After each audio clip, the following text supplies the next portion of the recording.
Chapter के starting में princess सोचते हैं कि वो मेरे तरफ ऐसे मुस्कुरा क्यों रहा है, क्या मेरे में से अल्कोहल की बदबू आ रही है। तभी और मेजेस्टी कहते हैं कि क्यों ना आप लोग रैन से बात करने। तो रेमंड हाँ कहता है और जाते समय प्रिंसेस के सामने झुकता है। प्रिंसेस भी झुकते हुए सोचती हैं कि क्या मैं ऐसी परेशान हो रही हूँ। तभी वो रेमंड को देखते हुए सोचती हैं इंसान इसी को नोवेल से निकला हुआ कहते होंगे, मैं तो एक डीमन हूँ तो मुझे नहीं पता है। तभी रेडफिन कहते हैं कि प्रिंसेस क्या आप पिछली रात अच्छे से सोई, मैंने सुना कि आप फोर्थ नाइट की कंपनी के पास गई थी पिछले रात। तो प्रिंसेस मुंह छुपाते हुए हाँ कहती हैं। तभी रेडफिन कहते हैं कि प्रिंस रान काफ़ी ज़्यादा तनाव में लग रहे हैं। मैं श्योर हूँ ये इस कारण है क्योंकि उन्हें दोनों साइड्स की मदद करनी है एक एग्रीमेंट पे आने के लिए। तो प्रिंसेस कहते हैं कि क्या एग्रीमेंट। तो रेडफिन कहते हैं कि आपको याद है आपने क्या पढ़ा था हाइडन एम्पायर और एलिसन के बारे में। तो प्रिंसेस कहती हैं कि हाँ, हाइडन एम्पायर एक ठंडे मौसम से घिरा हुआ है, तो वहाँ पर माइनिंग और एक्सपोर्ट्स होते हैं, और एलिसन एक एल्स का टेरिटरी है। तो रेडफिन कहते हैं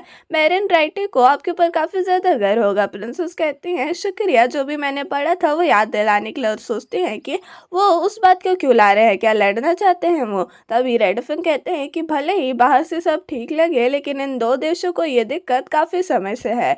ये है टे रिवर जो कि दोनों देशों के बाउंड्रीज पे आती है। प्रिंसेस कहती हैं कि वो एक दिक्कत क्यों है। तो रेडफिन बताते हैं वो एक ज़रूरी एक्सपोर्ट करने का रास्ता है एम्पायर के लिए, क्योंकि वो कभी भी जमता नहीं है। लेकिन एलिसन ने हाल ही में उस नदी के कुछ हिस्सों को बंद कर दिया है उस एम्पायर के एक्सपोर्ट के रास्ते को बंद करते हुए। तो प्रिंसेस कहती हैं अचानक से, पर उन्होंने इस बात पे अभी तक ध्यान नहीं दिया, अचानक से अभी क्यों।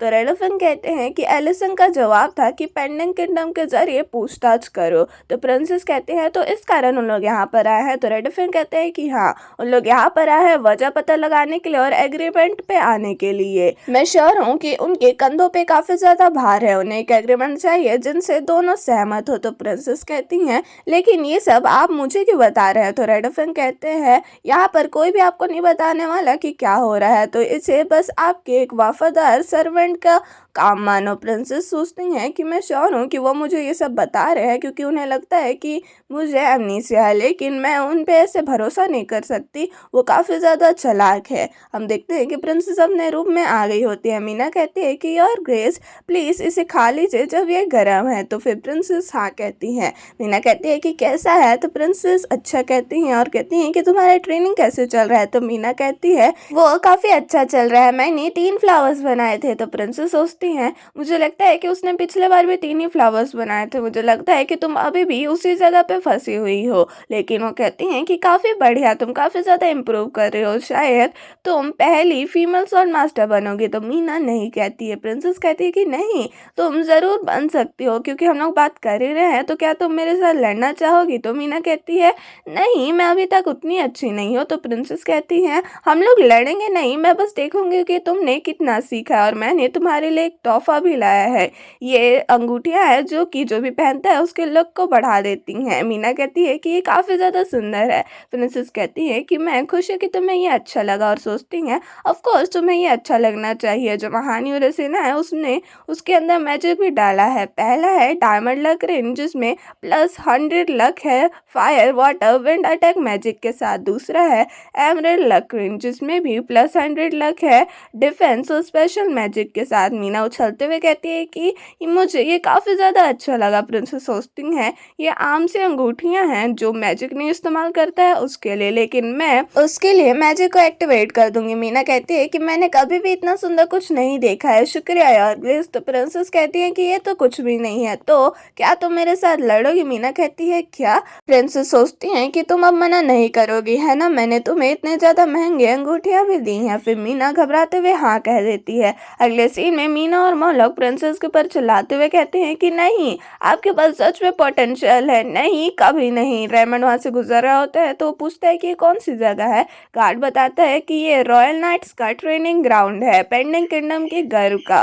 फिर वहाँ पर प्रिंसेस को देख के रेमंड सोचता है कि प्रिंसेस मेरियानी वो यहाँ पर क्या कर रही हैं। मोलोक चिल्लाते हुए कहता है कि ये नॉनसेंस है, मैं कभी भी एक मेड के साथ नहीं लड़ूंगा, ये मेरे नाइट के पति के खिलाफ है। और सोचता है कि हम लोग फोर्थ नाइट की कंपनी के ट्रेनिंग ग्राउंड में भी नहीं है। फिर हम लोग एरिक, शेरिन और सारा को देखते हैं। शेरिन कहता है प्रिंसेस ने हमें बुलाया है और आपके बारे में क्या सर सारा? तो सारा कहती है मैं यहाँ पर सर गेस्टन, मेरा मतलब प्रिंसेस ने मुझे भी बुलाया है।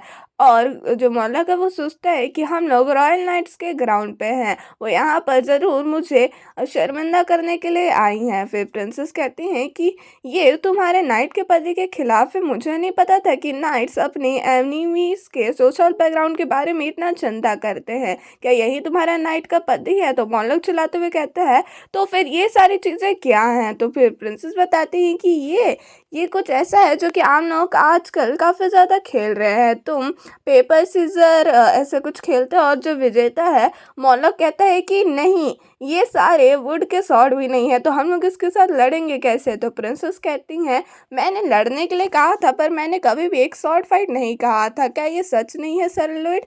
और मौला कहते हैं कि कैप्टन तो सैल्यूट कहते हैं कि प्रिंसेस सही कह रही हैं, तुम लोग हमेशा से ट्रेनिंग करते आ रहे थे जैसे कि एक असली की लड़ाई हो, तो इसे भी हल्के में मत लो सलमान लोग, तुम्हें वो काटना चाहिए जो तुमने लगाया है। फिर प्रिंसेस कहती हैं कि जो गेम है उस पर 3 बार में 2 बार जीतना होगा, जो विनर है रॉक पेपर सीजर का वो अटैक करेगा और जो लूजर है वो अपने आप को बचाएगा, तुम लोग चालू कर सकते हो। फिर प्रिंसेस कहती हैं रॉक पेपर सीजर, मीना जीत जाती है। फिर वो दोनों अपने सामान को लेने के लिए आगे बढ़ते हैं। फिर हमें बताया जाता है कि मॉर्लॉक को नहीं पता है कि ये खेल मैरियानी के प्लान का हिस्सा है, उसे और फर्स्ट नाइट्स को सबक सिखाने के लिए, और उसके जीतने का कोई चांस ही नहीं है। उसने गलती कर दी है 2 चीज़ों पे ध्यान ना देकर। पहला, मीना जिससे मार रही है वो एक वाटरमैन को कुचलने जितना ताकतवर है, और दूसरा मीना मैरियानी और कैप्टन दोनों की स्टूडेंट है। फिर मीना उसको मार देती है और वो बेहोश हो जाता है, और प्रिंसेस और मीना काफ़ी ज़्यादा खुश हो जाती है। रेमंड कहता है कि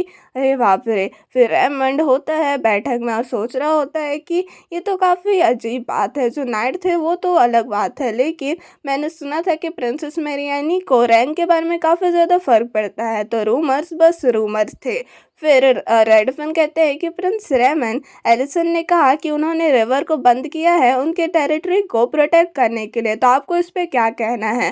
तो रेमंड कहता है कि ऐसा नहीं है कि हम लोग एलिसन के सिचुएशन को नहीं समझते हैं, लेकिन मैं उम्मीद करता हूँ कि वो हमारे सिचुएशन को भी समझे। जो हाइडन एम्पायर है वो अपने लोगों को खाना देने के लिए भी ट्रेड का इस्तेमाल करता है, उसके इतने ज़्यादा कठोर एनवायरनमेंट के कारण, और अगर आप ऐसे ही अचानक से उस रास्ते को बंद कर देंगे बिना हमें बताए तो हमारे लोग क्या खाएंगे? अगर ये प्रोटेक्शन के लिए है तो क्या हमें रिवर को पहले खोल देना नहीं चाहिए और फिर उस टेरिटरी के प्रोटेक्शन के बारे में बात करनी चाहिए? फिर टॉमी ये बात राज पंडित को बताता है, तो वो कहते हैं कि तुम चाहते हो कि हम लोग नदी को खोल दे, जबकि तुम सालों से हमारे ज़मीन पे घुसते आ रहे हो और उसे बर्बाद करते आ रहे हो, कितनी शर्मिंदगी वाली बात है।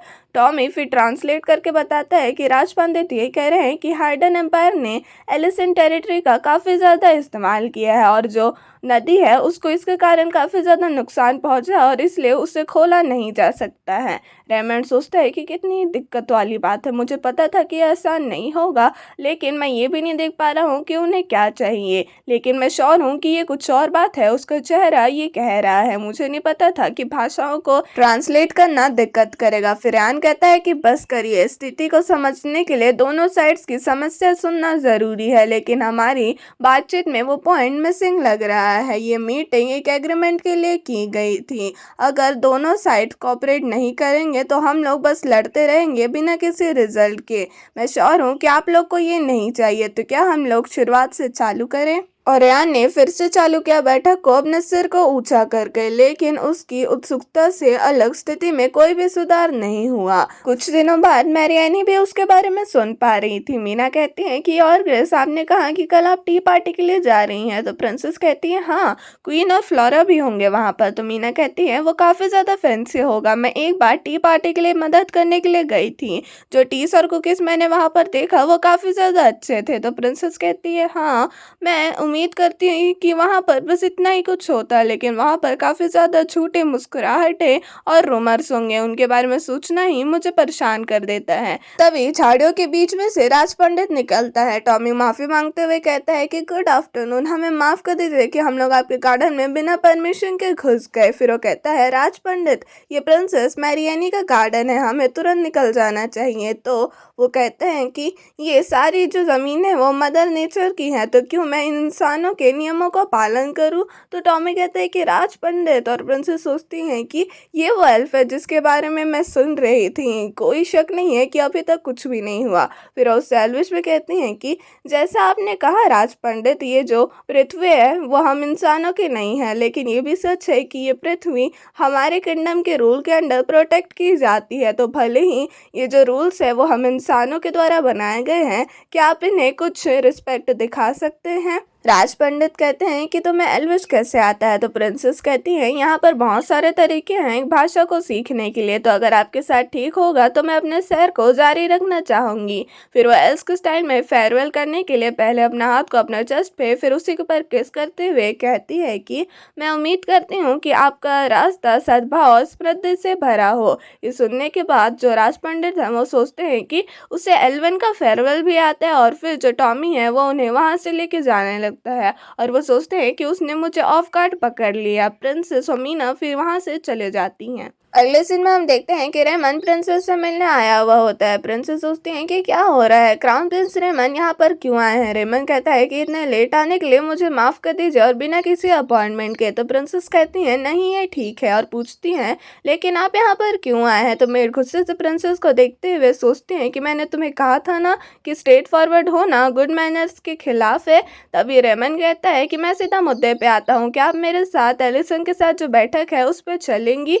मैंने टॉमी से सुना कि आप काफ़ी अच्छी एल्विश बोलती हैं। सुनने के बाद मेड हैरान हो जाती है। प्रिंसेस कहती हैं ये सच है, लेकिन मैं एक डिप्लोमेट नहीं हूँ, और मैंने सुना कि जो बैठक है वो काफ़ी बड़ी चीज़ के बारे में है। तो रेमन कहता है मैं आपको बातचीत में मदद करने के लिए नहीं कह रहा हूँ, मैं बस आपको ट्रांसलेट करने के लिए कह रहा हूँ। हम लोग एलिसन के साथ एक लाभदायक रिलेशनशिप बनाना चाहते हैं, और इसे करने के लिए हमें राज पंडित के असली इरादे को पता लगाना ज़रूरी है, लेकिन हमें काफ़ी ज़्यादा दिक्कत हो रही है उसके बातों को पता लगाने में, क्योंकि टॉमी उनके बातों को साफ करके कहता है ये शायद इस कारण हो सकता है क्योंकि ये बैठक हम दोनों के लिए ज़रूरी है। तो प्रिंसेस सोचती हैं कि तो वो चाहते हैं कि मैं उनके बातों को शब्द से शब्द ट्रांसलेट करूं, तो कहती हैं क्यों ना आप टॉमी से ही ये पूछ लें। तो रेमंड कहता है कि टॉमी एलिसन में जन्मा हुआ है, ये कहने के लिए मैं माफ़ी मांगता हूँ, लेकिन हम उन पर पूरी तरीके से भरोसा नहीं कर सकते। वो भले एक इंसान होगा लेकिन वो एलिसन से है। तो प्रिंसेस कहती हैं कि अच्छा। तो फिर रेमंड कहता है कि इसलिए हम लोग के पास कोई भी चॉइस नहीं है लेकिन आपकी मदद मांगने के अलावा। प्रिंसेस मैरियानी,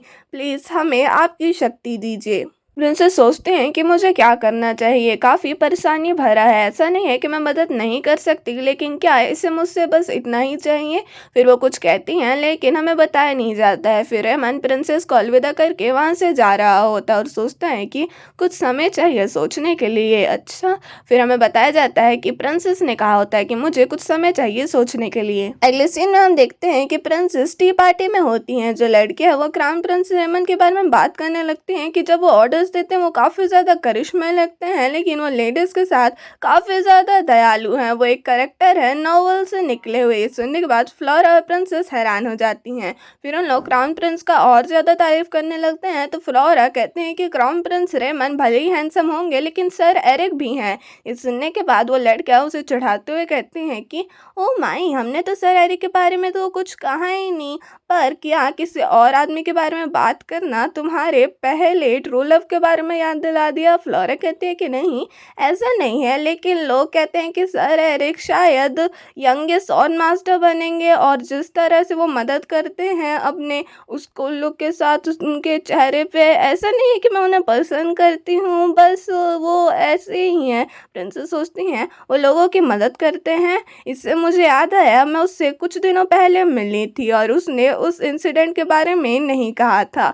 तो एक लड़की कहती है कि ये दया दयालु होना नहीं कहलाता है। जब तुम लोग आदमी के दयालु होने के बारे में बात कर रहे हो तो हम लोग सर शरीनत को नहीं छोड़ सकते हैं। उनकी जो ब्यूटी है वो लेडीज़ के जितनी बराबरी की है और उनके जो एक्शंस है वो काफ़ी ज़्यादा दयालु हैं। फिर उन लोग कहने लगते हैं कि सर शरीनत, प्रिंस रेमंड, सर एरिक। ये देखने के बाद बाकी लेडीज ऐसा चेहरा बनाती हैं। लेडी आयरलैंड कहती हैं कि ये तीनों काफ़ी ज़्यादा पॉपुलर हैं और क्वीन ऑफ पेरिस कहती हैं कि हाँ। फ्लोरा कहती हैं सर एरिक एक रॉयल नाइट बने थे उनकी माँ के बाद, क्या ये रोमांटिक नहीं है? प्रिंसेस कहती हैं सर एरिक की माँ भी एक रॉयल नाइट है, ये तो काफ़ी अच्छी बात है। क्या इसका मतलब ये है कि उन लोग एक ही नाइट कंपनी में हैं अभी?